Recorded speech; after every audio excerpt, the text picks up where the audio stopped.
सब्बपापस्स अकरणम् कुशलस्स उपसम्पदा सचित्त पर्योदपनम् एतं बुद्धानं शासनम्। साधु साधु साधु बुद्धं नमामि धम्मं नमामि संघं नमामि।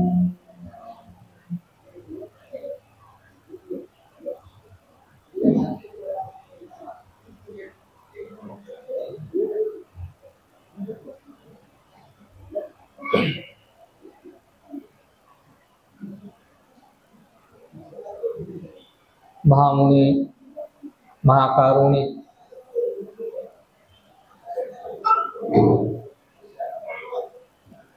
तथागत भगवान गौतम बुद्ध विश्वरत्न परम पूज्य बोधिसत्व डॉक्टर आंबेडकर या महामानवांना सर्वप्रथम अभिवादन। तर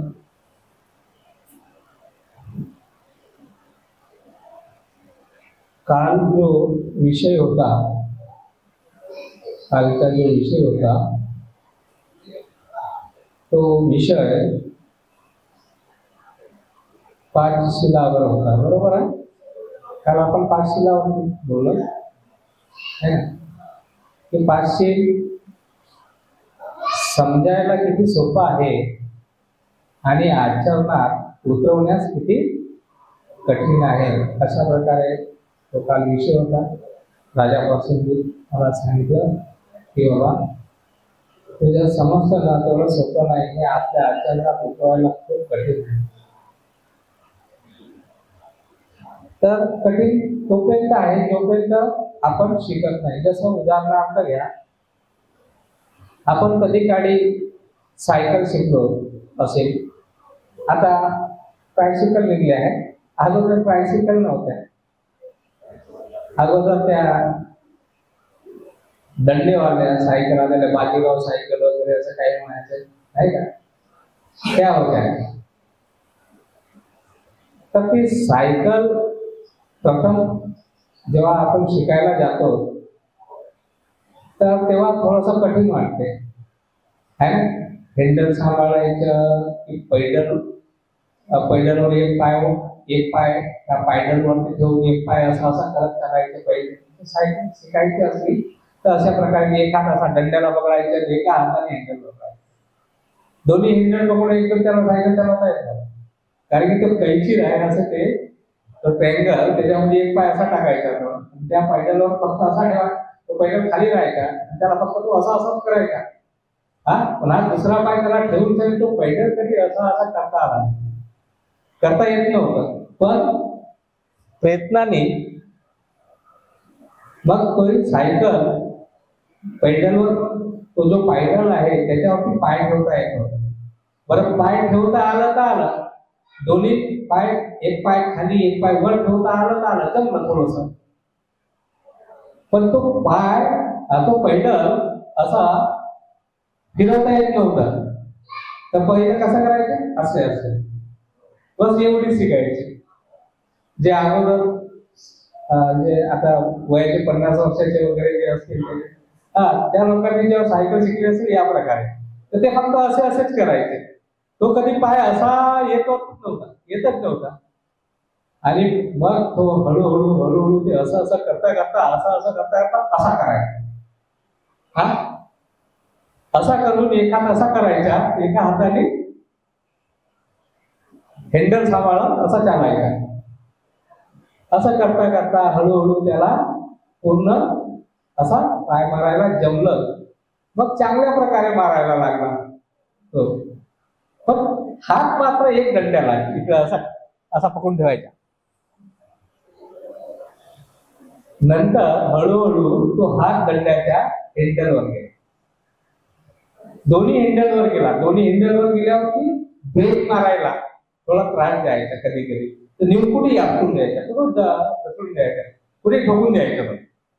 पण हळूहळू तो दोन्ही हात हँडलला पकडून चालायला शिकायचा. मग हळूच तो त्या कैचीतून पाय काढून त्या दंड्यावरती टाकायचा. पण सीटवर बसता येत नव्हतं, तर दंड्यावरच बसून सगळे तो चालवायचा. मग हळूहळू त्याला सीटवर बसून सगळे पाय मारतात. आणि अशा प्रकारे तो सायकल चालवायला शिकला. सायकल चालवायला जेव्हा तो शिकला, तर तेव्हा असा शिकते मग की नुसतं सीटवर बसून हात सोडून सुद्धा सायकल बॅलेन्सिंग करता येते आणि चालवता येते. आहे की नाही? कशामुळं? प्रयत्नाने, है ना, सातत्याने. आणि मग त्याला एवढं सोपं वाटते ते सायकल चालवणं, हा, की खूपच.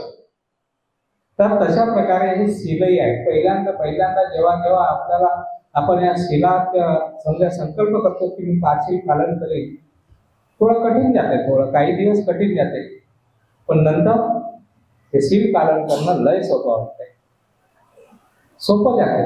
आणि जेव्हा मग हे शील भाविक होते, त्यावेळेस तो खऱ्या अर्थानं धम्मामध्ये उतरते, आचरणात उतरते. आणि आचरणात उतरलं की त्या शीलाच्या त्या बलानं तो तिकडे सुखाकडे वाटचाल करते, सुखाकडे वाटचाल करते. त्यासाठी मग हळूहळू तो जसं शील आहे, शीलानंतर मग समाधी वगैरे, तर त्या प्रकारे निब्बाणाकडे तो, पण शील आधार देते, शील आधार देते निब्बाण प्राप्त करण्यासाठी. ते आधार आहे शील. तर हा विषय ठीक आहे. तर अशा म्हणजे शील अगोदर वाटते कठीण है ना. तर नवीन व्यक्तीला तो समजायला मला सोपं वाटते. चोरी नाही करायला पाहिजे, दुसरे उद्देश नाही, कोणाची हत्या नाही करायला पाहिजे, कोणाचे व्यभिचार नाही करायला पाहिजे, खोटं नाही बोलायला पाहिजे, वगैरे वाटते. पण नंतर जीवनात जेव्हा आपण उतरवतो तेव्हा थोडंसं कठीण वाटते. परिस्थिती येते, अशी कधी कधी परिस्थिती येते की ते शीलाचे उल्लंघन होण्याची शक्यता असते. पण ज्या माणसाचा दृढ निश्चय असते, जो माणूस प्रयत्नाने त्या शीलाला भावित करते, त्याला मग शील सोपं जाते. म्हणून लहान मुलांना कसं म्हणतो, 4-5 वर्षाचा मुलगा त्याला समजायला सोपा, तो समजू शकते, तो निष्पाप असते, तो कधी जसं खोटं बोलत नाही, तो व्यभिचार वगैरे या भागामध्ये पळत नाही का.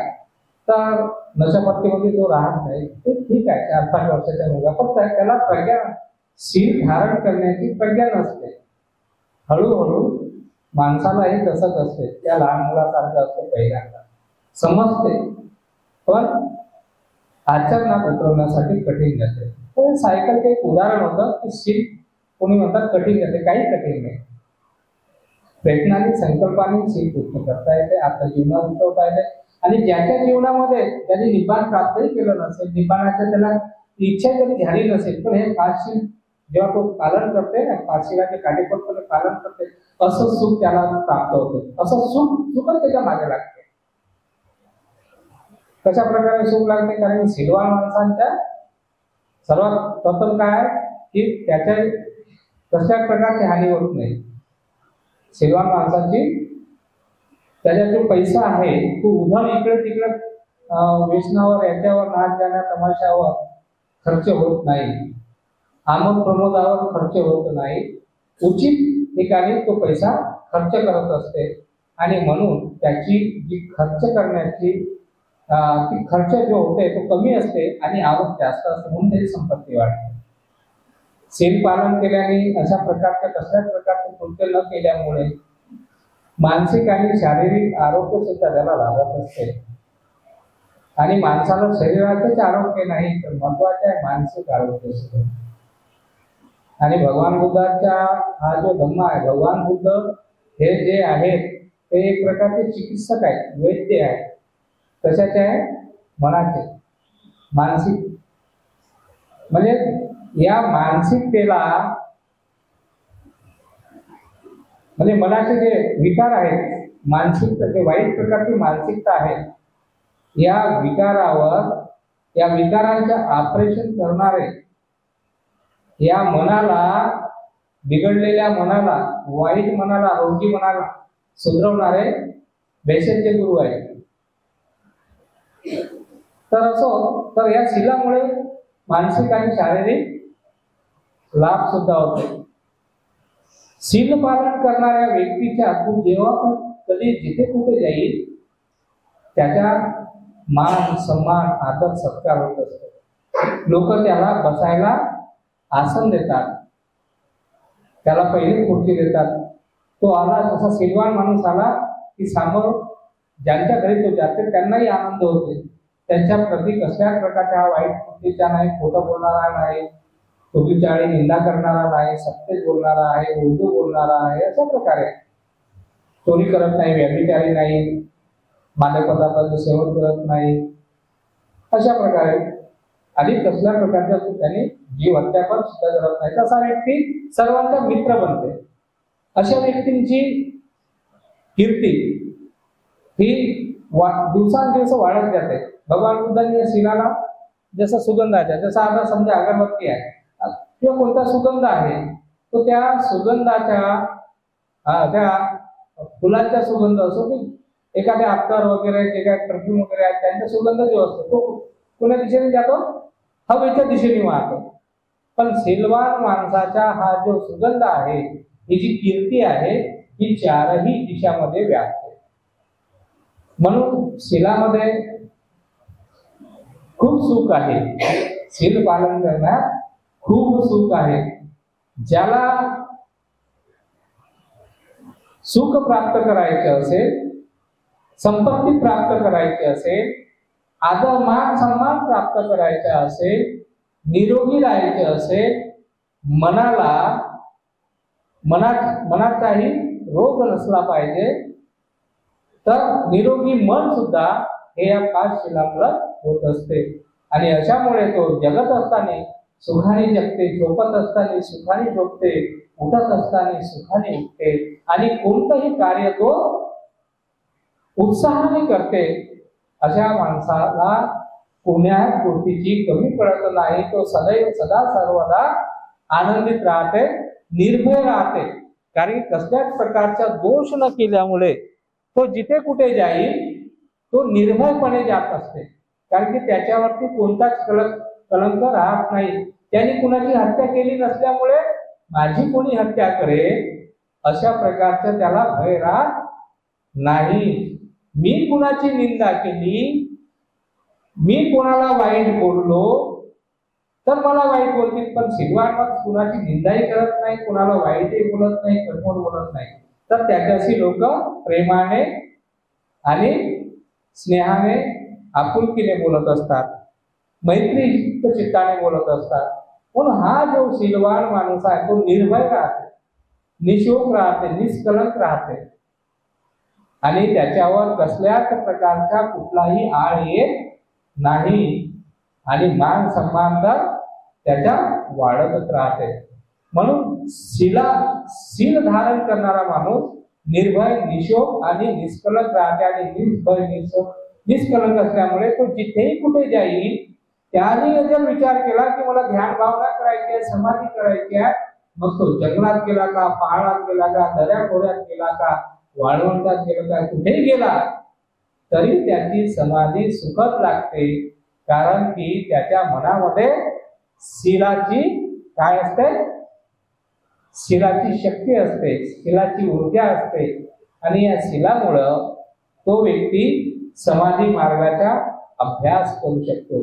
आणि अशा माणसाची समाधी, अशा माणसाचे चित्त लवकर काय होते? एकाग्र झाल्यामुळे समाहित चित्ताची समक समाधी लागत असते आणि समक समाधी लागता लागता एक दिवस तो समाधी सम्यक समाधीकडे वळते आणि निश्चित सम्यक समाधीमधून त्याला जी प्रज्ञा प्राप्त होते, जे ज्ञान प्राप्त होते, जे त्याचे आंतरचक्षु खुलतात, तिथे तो कुशल आणि अकुशलाला पाहत पाहत आपलं पुण्य संचित करत, आपले कुशल वाढवत तो व्यक्ती सर्व आपल्या विकारांना पाहत जो रागद्वेष लोभाचे जे विकार आहेत, जी काही मनामध्ये वासना आहे, जो काही अहंकार आहे, जी काही तृष्णा आहे, जी काही अविद्या आहे, ती गळून पडते.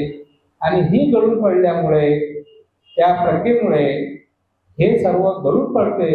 आणि ही गळून पडल्यामुळे त्याला प्रज्ञेचा लाभ होते. आणि जेव्हा प्रज्ञेचा लाभ होते तेव्हाच कुठे त्याला मुक्तीचा लाभ होते. तर कशापासून मुक्ती? सर्व दुःखापासून, सर्व तृष्णेपासून मुक्ती, सर्व भयापासून मुक्ती. आणि तो व्यक्ती अर्हत होते किंवा निर्वाण प्राप्त करते.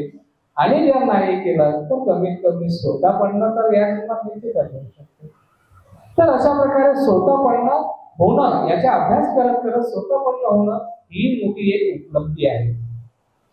कारण की हे जीवन हा जीवनाचा प्रवाह खूप मोठा आहे, खूप लांबचा आहे. हा प्रवास, जीवन प्रवास खूप लांबचा आहे. जन्म घेणे आणि मृत्यू घेणे इथेच तो संपत नाही. तर हे जे जन्म घेणे आणि मृत्यू होणे हे जे दुःख आहे हे वारंवार जन्माला येत असते, नष्ट होत असते, पुन्हा जन्माला येते, नष्ट होते, दुःखात पडत असते, रडत असते, शोक वर्णन करत असते. यामुळं माणसाला शीलाची अत्यंत आवश्यकता आहे. कारण की शील ही मुक्तीकडे नेण्याची प्रथम सोपान आहे. काय सोपान?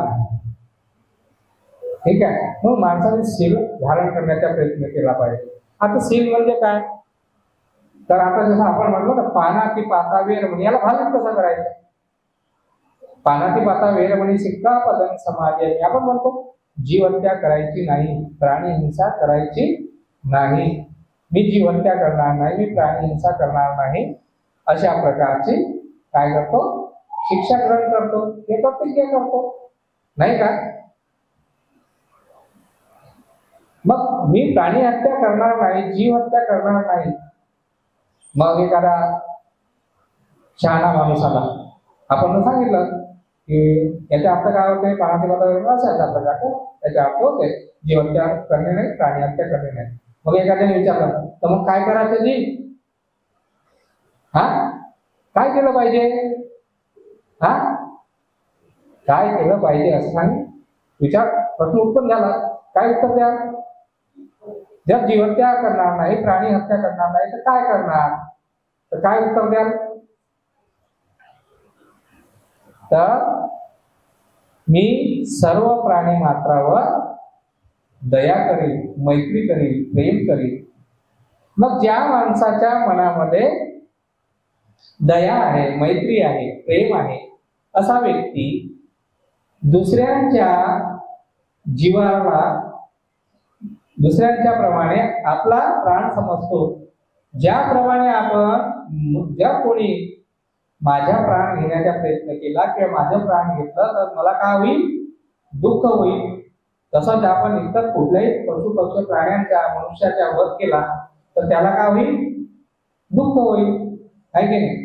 मग एखादी विचार करा की एखाद्या व्यक्तीने एखाद्या व्यक्तीचा खून केला, कशामुळे केला? द्वेषामुळे केला किंवा क्रोधात येऊन केला असेल किंवा वैरत्वातून केला असेल, बरोबर आहे की नाही? अशाच प्रकारे एखाद्या माणसाचा वध होते ना, किंवा एखाद्या प्राण्याची हत्या एखाद्या रोगातून होते ना, एखाद्या तृष्णेतून होते ना, आहे की नाही? तर राग, लोभ, द्वेषामधून, क्रोधामधून, मोहामधून ही हत्या होऊ शकते. ही हत्या का होते? कारण की मनामध्ये मैत्री नाही. मनामध्ये मैत्री नाही. मैत्री नसल्यामुळे मनुष्य काय करतो? जीव हत्या करण्यास प्रवृत्त होतो. कोणी कुणाची शरीराने जर केली नसेल ना तर मनाने हत्या करते. त्याच्या मनामध्ये हत्येचे विचार येतात. त्याच्यामध्ये तेवढी ताकद राहत नाही. एखादा व्यक्ती बलाढ्य राहते, हा एकदम कमजोर राहते, पण तो मनानं असा विचार करत आहे, हा मरून जाओ, एक्सिडेंट हो, त्याच्या पुढे खून करो, अशा प्रकारची वैरत्वाची भावना उत्पन्न होते. कशामुळं? मैत्री नसल्यामुळं ज्या माणसामध्ये मैत्री, ज्या माणसाचं चित्त मैत्रीयुक्त होईल त्याला हे जे शील आहे त्याच्या मैत्री चित्ताने मैत्रीयुक्त चित्ताने त्याचं चित्त भाविक होईल, तर त्याला हे शील म्हणण्याची सुद्धा गरज पडेल का? पहा की मी जीव हत्या करणार नाही असं म्हणण्याची, शिक्षा ग्रहण करतो असं म्हणण्याची त्याला गरज पडेल का? त्याने भाविक झालेला आहे, मैत्रीने भाविक झाला, पण असं होत नाही. हा नाही वेरे न वेर संबंधती, नाही वैरे न वेर संबंधती, अवैरे न संबंधती उदाचन, हे धम्मो सनातन. हा भगवान बुद्धाने जे सांगितलं आहे प्राचीन काळापासून की कुणी कुणाला वैरत्वानं जिंकू शकत नाही, हत्या करूनही जिंकू शकत नाही.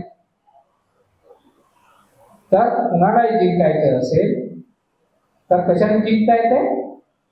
मैत्रीने. बरोबर आहे का? तर भगवान बुद्ध म्हणतात म्हणून मैत्री करा, कधीही कुणाशी वैरत्व करू नका. जर तुमचे चित्त मैत्रीने युक्त असेल तर तुमच्या मनामध्ये वैरत्वाची सुद्धा भावना येणार नाही. तर ही वैरत्वाची भावना येऊ नये, मैत्रीयुक्त चित्त उत्पन्न व्हावं, मनात मैत्री उत्पन्न व्हावं. मग भगवंतांनी काय सांगितलं? यासाठी काय करावं लागेल? दुसऱ्यावर मैत्री करावं लागेल. पण दुसऱ्यावर मैत्री कशी करता येईल? ज्या माणसाचं चित्तच मैत्रीयुक्त झालेलं नाही आहे, तो ज्याच्या स्वतःवरच मैत्री नाही आहे, तो इतरांवर मैत्री कसा करू शकते? म्हणून भगवंताने सांगितलं प्रथमतः माणसाने स्वतःवरच मैत्री केलं पाहिजे. आपल्या चित्ताला पाहायला पाहिजे. रागामधून, आसक्तीमधून, जी आसक्तीमध्ये काही अडथळे आले, कोणी एखाद्या लोभामध्ये कोणी अडथळा टाकला, आमच्या मनामध्ये त्याच्याप्रती द्वेष उत्पन्न होते. द्वेष क्रोधामध्ये परिवर्तित होते. क्रोध भांडणामध्ये प्रवृत्त होते. कुटुंब श्रीकाळी किंवा क्रोध म्हणजे हातापायी नाही तर शस्त्रास्त्र होऊन चालेल, एक दुसऱ्याची हत्या होऊ शकते. यासाठी सर्वप्रथम माणसाने स्वतःवर मैत्री केली पाहिजे. भगवान बुद्धांनी सांगितलं मेता भावना. मेता भावनामध्ये काय म्हणतात भगवान बुद्ध? कशा प्रकारची मैत्री स्वतःवर केली पाहिजे? अहं अवेरा होमी, सदा सर्वदा त्याच्यामध्ये ज्या ज्या व्यक्तीमध्ये द्वेष चित्त आहे, आणि सर्वांमध्येच आहे द्वेष चित्त, केव्हाही उत्पन्न होते. कधी उत्पन्न? मनाच्या विरुद्ध जेव्हा जेव्हा होते तेव्हा द्वेष चित्त उत्पन्न होते. त्यावेळेस क्रोध उत्पन्न होते. त्यावेळेस अशी भावना केली पाहिजे, मी वेर हो, अहं अवेरा हो. म्हणजे मी माझ्यामध्ये वैरत्व नसलं पाहिजे. मग वैरत्व नसलं पाहिजे तर त्याच्यामध्ये काय असलं पाहिजे? मग मैत्री. माझ्यामध्ये मैत्री उत्पन्न होते. माझ्यामध्ये मैत्री उत्पन्न होते, माझ्या चित्तात मैत्री उत्पन्न होते, माझ्या मनातला द्वेष नष्ट होते. अशा प्रकारे ती भावना करते. अहं अवेरा होमी, अव्यापज्या होमी, अनिगा होमी, सुखी अतानंद परिहरण.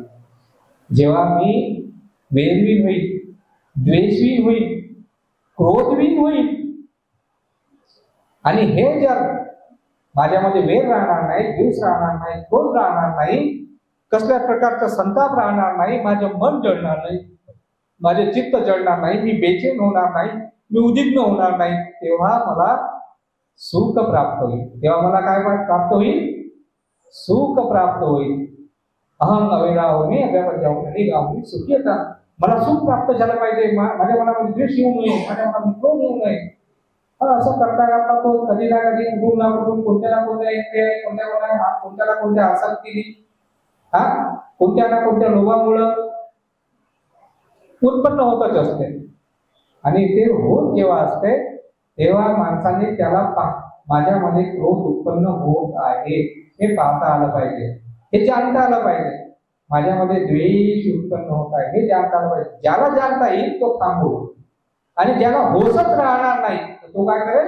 वैरत्व वाढवेल, द्वेष वाढवेल, क्रोध वाढवेल, कुतुमयमय करेल, प्रतिक्रिया करेल, झगडा भांडण करेल, लाठीकाठी चालवेल, शस्त्र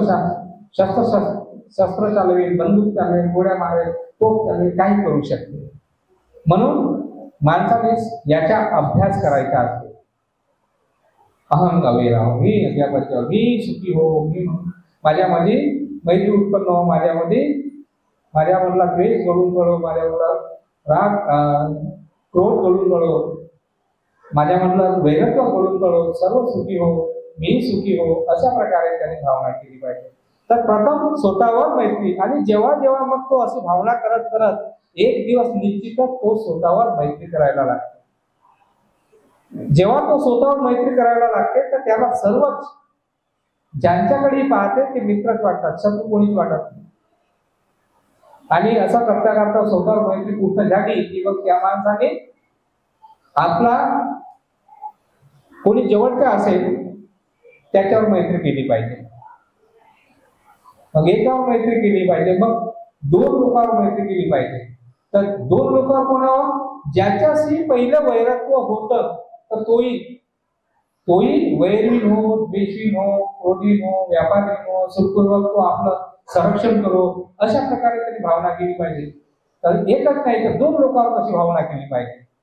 अशी करता करता ज्या व्यक्तीबद्दल त्याच्या मनामध्ये अनेक दिवसापासून, अनेक वर्षापासून जे वैरत्वाचं, द्वेषाचं जे चित्त होतं, तो व्यक्ती पाहिला की याला कसं तरी होत होतं, याचे चित्त त्याला काही हो की ना हो, हा आपलं चित्त, आपलं रक्त, आपलं मन जाळत असतं.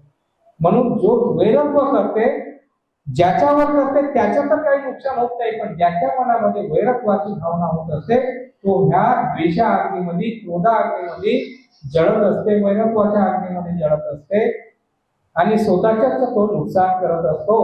आणि यामुळं तो जर समजा त्याचं चित्त भाविक झालं तर तो दोन लोकांवर मैत्री करू शकते. दोन लोकांवर प्रत्यक्ष अगोदर कोणावर केली पाहिजे की ज्यांच्यासोबत जवळचे संबंध होते, काही कारणामुळे त्यांच्याशी थोडासा वादविवाद झाला, शत्रुता उत्पन्न झाली, तर पुन्हा त्या मित्रांना जोडण्याचा प्रयत्न केला पाहिजे. तर अशा प्रकारे हळूहळू मैत्री केली पाहिजे, किंवा मग घरच्या लोकांवर अगोदर मैत्री केली पाहिजे. मग एकावर, दोन वर, चार वर असं करत करत शेजाऱ्या पाजाऱ्यावरती, त्या आपण ज्या नगरात वस्तीत राहत असू त्या नगरातल्या लोकांवरती, त्या नगरातल्या वस्तीच्या, त्या शहरातल्या, अशा प्रकारे ते मैत्रीची अपरिमित अशी भावना वाढवत राहावं लागते. एका दिवसाची गोष्ट आहे का? एका जन्माची गोष्ट नाही आहे. हा जन्मही खूप कमी पडते, पण ज्याने बुद्ध आणि धम्माच्या प्रती ज्याच्या मनामध्ये प्रेम, आपुलकी आणि भगवान बुद्धाचा धर्म हा खरोखरच सुखकारक आहे, तो जो अभ्यास करते त्या धर्माचा, तर अभ्यास करता करता एक दिवस निश्चितच त्याचे चित्त मैत्री होते. बा विपश्यनाला जात असतात, ज्यांनी गेले असाल त्यांना माहित आहे, तिथे गेल्यावर रोज काय होते? मंगल मैत्री होते. काय होते? मैत्री देतात. सबका मंगल, सबका मंगल, सबका मंगल हो मेरे. पहिले मेरा मंगल नाही म्हणते, तेरा मंगल, तेरा मंगल, तेरा मंगल हो रे. मग काय म्हणते? मेरा मंगल, मेरा मंगल, मेरा मंगल हो रे. सबका मग त्यानंतर काय म्हणते? सबका मंगल, सबका मंगल, सबका मंगल हो रे. असं करता करता, असं चिंतन मनन करता करता निश्चितच एक दिवस त्याच्या चित्त परिपूर्ण मैत्रिणी काय होते? आपलावीत होते. आणि मैत्रिणी आपलावीत झाल्यामुळे त्याच्या मनामध्ये काय उत्पन्न होते? प्रीती आहे ना. प्रीतीमुळे त्याच्या मनामध्ये काय उत्पन्न होते? सुख आहे की नाही. तर मैत्री आहे, मैत्रीमध्ये करुणा आहे की नाही. आणि आपण काय, आपलं चित्त कसं असते नेहमी दुसऱ्यांना सुख पाहूनसाठी आपल्या मनामध्ये जे ईर्ष्या असते, ते ईर्ष्या सुद्धा आपली त्या मैत्री भावनेने नष्ट होते. आपण विचार करतो याच्यात मोठं होत आहे, याच्यात खूप चांगलं होत आहे, माझे काय होत नाही, आहे की नाही. पण दुसऱ्यांना सामोर वाटताना पाहून, दुसऱ्यांना सुखी होताना पाहून, दुसऱ्यांची प्रगती होताना पाहून माणसाच्या मनामध्ये ईर्ष्या उत्पन्न होते. एखाद्याने कार घेतली तर त्याच्या मनामध्ये आनंद उत्पन्न होणार नाही. कार मी याच्यापेक्षा चांगला कार असा विचार करते, पण खुश होत नाही, आनंदित होत नाही. तर ह्या मैत्रीयुक्त चित्ताने जेव्हा आपण मैत्रीची भावना करतो, तो मैत्री करता करता मनामध्ये सर्व प्राणी मात्रांच्या बद्दल करुणा उत्पन्न होते. करुणा उत्पन्न झाली की त्या प्राणी मात्राबद्दल दया उत्पन्न होते. दया उत्पन्न झाल्यामुळे तो कधी कधी कुणाची जीव हत्या करण्याचा विचार सुद्धा त्याच्या मनामध्ये येत नाही. प्रत्येक माणसाचा जीव माझ्यामुळे कसा वाचवता येईल, माझ्यामुळे प्रत्येक जीवाला कसं सुख प्राप्त होईल, प्रत्येक जीवाला मी कसं सुख देईल, या प्रकारची तो भावना करते. इतरांना सुखी पाहून सांगे त्याच्या मनामध्ये आहे ना आनंद मोद उत्पन्न होते. अरे वा, छान, खूप मस्त. बघा बिचाऱ्यानं परिश्रम केला, कष्ट केला, एक एक पैसा जोडला, हा कुठल्या प्रकारचं त्याला व्यसन नव्हतं, हा कसल्या प्रकारचे म्हणजे सिलवान होता. सिलवान असल्यामुळे याची संपत्ती वाढली, संपत्ती वाढल्यामुळे आज याला हे सुख प्राप्त मिळालं. वा, छान आहे, याची प्रगती अशीच होत राव, सिलवान माणसाची प्रगती अशीच होत राव, पुत्रांची प्रगती अशीच होत राव, अशा प्रकारे तो भावना करते, आहे की नाही. म्हणजे त्याच्यामध्ये शील आहे तर दुसऱ्यांना मध्ये शील उत्पन्न करण्याची म्हणजे सदिच्छा उत्पन्न करते. दुसऱ्यांना खुश पाहून हा आनंदित होते, दुसऱ्यांचं सुख पाहून हा आनंदित होते. याच्या मनामध्ये असूया किंवा ईर्ष्या उत्पन्न होत नाही, वैरत्व उत्पन्न होत नाही, जलेसी उत्पन्न होत नाही. आणि यामुळं तो दुसऱ्यांना आनंदित पाहून दुसऱ्याला काय मदत करते याचाच विचार करते. कुणाकडून काही घेण्याची त्याची काही अपेक्षा नसते. तो कुणाची स्तुती करेल तर खरी स्तुती करत असते, खोटी स्तुती करत नाही. कुणालाही वाईट मार्ग दाखवत नाही, कुणाचेही वैरत्व वाढवण्याचा प्रयत्न करत नाही, तर दुसऱ्या दोन लोकांमध्ये झालेलं वैरत्व तो व्यक्ती नष्ट करण्याचा आणि त्याच्यामध्ये त्याच्या कसल्याच प्रकारचा स्वार्थ राहत नाही. म्हणजे उपेक्षा भावनेने कसल्या प्रकारची अपेक्षा न ठेवता त्याच्यामध्ये उपेक्षा भावनेने पाहत असते. आणि असं करत करत त्या माणसामध्ये मैत्री, करुणा, मुदिता आणि उपेक्षा हे जे चार गोष्टी जेव्हा उत्पन्न होतात तर निब्बाणासाठी शीलाची गरज आहे.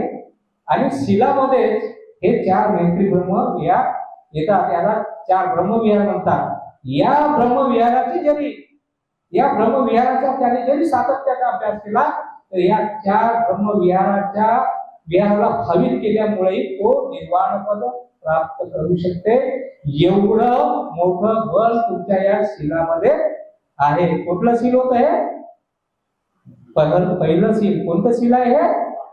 पाणातिपाता वेरमणी शिक्षापदं समाधियामी. तर नुसतं असं मी जीव हत्या करणार नाही, मी प्राणी हत्या करणार नाही, मला हे शील समजलं असं समजू नये. या प्रकारे जेव्हा तुम्ही भावित कराल, या प्रकारे जेव्हा तुम्ही आपल्या आचरणात आणाल आणि आचरण करून या प्रकारे तुम्ही या धम्मपथावर याल, तेव्हा कुठं या शीलाच्या निश्चितच आपल्याला लाभ होऊ शकते. या शीलातून सुद्धा आपण दुःखातून मुक्ती प्राप्त करू शकतो. या शीलामुळे आपल्या मनातला राग, द्वेष, लोभ, क्रोध, मोह गळून पडत असतो. एवढं मोठं हे 5 शील आहे. खूप थोडक्यात सांगितलं कारण की अगोदरच आपल्याला वेळेचे काय आहे अभाव आहे ना. आपल्याला 10 मिनिटामध्ये प्रवचन करायचे असते तर 10 ते 15 मिनिटं होऊन जातात. 15चे कधी कधी अर्धा तास होऊन जाते आणि ते वाढत यासाठी जाते. मी जेव्हा समोर पाहतो नाही मन लावून ऐकत आहे तेव्हा असं वाटते अधिक अधिक थोडंसं सांगण्याची नाही का माणसामध्ये मलाही एक प्रकारच्या मुदिता, माझ्यामध्ये एक प्रकारच्या बोध उत्पन्न होते की नाही लोक ऐकत आहेत म्हणून मला सांगितलं पाहिजे, आहे की नाही. तर आपण खूप एकाग्र चित्ताने, खूप सुखपूर्वक आणि खूप चांगल्या प्रकारे या शीलाला आज जाणलं. या शीलाला आपणही आपल्या जीवनामध्ये चांगल्या प्रकारे मैत्रीयुक्त चित्ताने उतरवण्याचा प्रयत्न करा. स्वतःवर मैत्री करा, इतरांवर मैत्री करा. जिथपर्यंत तुमचे चित्त जात असेल तिथपर्यंत मैत्री करा. कुणाच्याही जीव हत्येची, राग द्वेषाची, क्रोधाची मनात इच्छा ठेवू नका किंवा ते कसं मन असेल या मनाला आपण बदलवण्याच्या, मैत्रीमध्ये बदलवण्याचा प्रयत्न करा आणि आपण सर्व या मैत्री चित्ताचा लाभ घ्या. सर्वांचं मंगल हो, सर्वांचं कल्याण हो, सर्वांची स्वस्थ मुक्ती हो. भवतु सब मंगलं रक्षन्तु सब देवता सब बुद्धानुभावेन सब धम्मानुभावेन सब संघानुभावेन सदा सोती भवन्तु. सुखी हो मंगल सर्वांची स्वस्ति.